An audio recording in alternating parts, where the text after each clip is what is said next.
এটাতে জানাবো কিভাবে আপনারা গ্রো অ্যাপে ইউপিআই সেটআপ করবেন। নমস্কার, আমার নাম বিকাশ আর আপনারা দেখছেন বিটি আর্নিং। চলুন ভিডিও শুরু করা যাক। প্রথমে প্লে স্টোরে গিয়ে গ্রো অ্যাপটিকে ইনস্টল করে নেবেন, অথবা ডেসক্রিপশনে লিঙ্ক দিয়ে রেখেছি, ওখান থেকে গিয়ে আপনারা ডাইরেক্ট ইনস্টল করতে পারেন। ইনস্টল করার পর আপনার রেজিস্টার মোবাইল নাম্বার দিয়ে আপনি লগ ইন করে নেবেন, অর্থাৎ আপনার যেই নাম্বারটি ব্যাংকে রেজিস্টার রয়েছে সেই নাম্বারটি দিয়ে কিন্তু আপনাকে গ্রো অ্যাপটিকে ওপেন করে নিতে হবে। ওপেন করার পর এইরকম ইন্টারফেস আসবে। নিচে পে বলে একটি অপশন দেখতে পাবেন, এখানে ক্লিক করতে হবে। ক্লিক করার পর এখানে একটা অপশন পাবেন, set up grow UPI in one click. এই অপশনটিতে ক্লিক করবেন। ক্লিক করার পর একটি পেজ আসবে। এখানে দেখুন আপনার নাম্বার ভেরিফিকেশন করবে। এই প্রসেসটি করার জন্য অবশ্যই আপনার নাম্বারে এসএমএস প্যাক এবং ইন্টারনেট দুটোই থাকতে হবে। এরপর দেখুন আপনার নাম্বারে যতগুলো ব্যাঙ্ক অ্যাকাউন্ট ছিল ওই ব্যাঙ্ক অ্যাকাউন্টগুলো চলে এসেছে, আপনি দেখতে পাচ্ছেন। এখানে অনেক ব্যাঙ্ক অ্যাকাউন্ট আছে যেগুলো আমার আসেনি, এগুলো আপনি এক্সট্রাভাবেও অ্যাড করতে পারেন। এরপর আপনাকে কী করতে হবে, এখানে দেখুন 3টে ঘর রয়েছে, 3টে ঘরে টিক রয়েছে। এই টিকগুলো যদি আপনি হাঁটিয়ে দেন তাহলে এই ব্যাঙ্ক অ্যাকাউন্টগুলো আর অ্যাড হবে না। তো আমি 3টে ব্যাঙ্কই থাকবে। এরপর কন্টিনিউ অপশানে ক্লিক করব। এরপর বলছে যে কোনটা প্রাইমারি অ্যাকাউন্ট। প্রাইমারি মিনস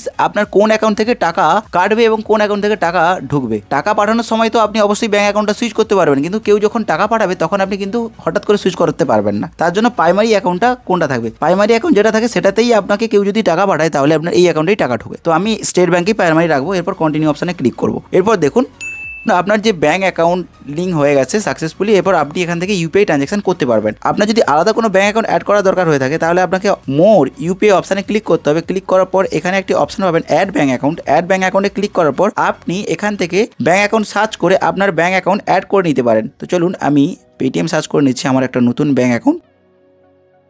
দেখুন সঙ্গে সঙ্গে অ্যাড হয়ে গেছে। এই দেখেছেন পেটিএম পেমেন্ট ব্যাঙ্কটি সঙ্গে সঙ্গে অ্যাড হয়ে গেছে। এইভাবে কিন্তু আপনি আরও ব্যাঙ্ক অ্যাকাউন্ট অ্যাড ব্যাঙ্ক অ্যাকাউন্টে ক্লিক করে অ্যাড করতে পারবেন। এরপর আমি যদি আপনার ইউজেসটা বলে দিই, ইউজেসটা আপনারা কীভাবে করবেন। এখানে দেখুন স্ক্যান পে রয়েছে, স্ক্যান করে আপনি কাউকে পেমেন্ট করতে পারেন। পে মোবাইল নাম্বারে আপনি কারো যদি গ্রো অ্যাপ থাকে সেখান থেকে আপনি পেমেন্ট করতে পারেন। এবার ব্যালেন্স চেক করার জন্য এই অপশানটি রয়েছে। এরপর এখানে আপনি electricity bill, FASTag, mobile recharge, DTH, credit card এবং ভিউ মোর অপশানে ক্লিক করে আপনি অনেক বিল পেমেন্টের অপশান রয়েছে যেগুলো আপনি এখান থেকে করতে পারবেন। আর এমনকি এখান থেকে করলেও ক্যাশব্যাক আপনি পাবেন। এখানে দেখুন আমি একটা টাইমে ক্যাশব্যাক পেয়েছিলাম। এখানে মোবাইল রিচার্জ বিল পেড করলে যদি অফার থাকে অফারে আপনি ক্যাশব্যাক পাবেন। আর যেই ক্যাশব্যাকটা দিয়ে থাকে সেটা ইনস্ট্যান্টই ক্যাশব্যাক দিয়ে থাকে, আপনার ওয়ালেটে থাকে। আপনি নেক্সট টাইম বিল পেমেন্ট করলে ওই ব্যালেন্সটা আপনার কেটে যায়। এইভাবে কিন্তু আপনি গ্রো অ্যাপে ইউপিআই সিস্টেম অ্যাক্টিভ করে ট্রানজ্যাকশন করতে পারেন। আপনার এই ভিডিওটি যদি ভালো লাগে থাকে বন্ধুদের সঙ্গে শেয়ার করবেন। আর যদি আপনার কোনো সমস্যা হয়ে থাকে অবশ্যই কমেন্ট করে জানাবেন। আমার চ্যানেলটি খুবই ছোট, রিকোয়েস্ট করবো অবশ্যই চ্যানেলটিকে সাবস্ক্রাইব করবেন। দেখা হবে অন্য একটি ভিডিওতে। সবাই ভালো থাকবেন। নমস্কার।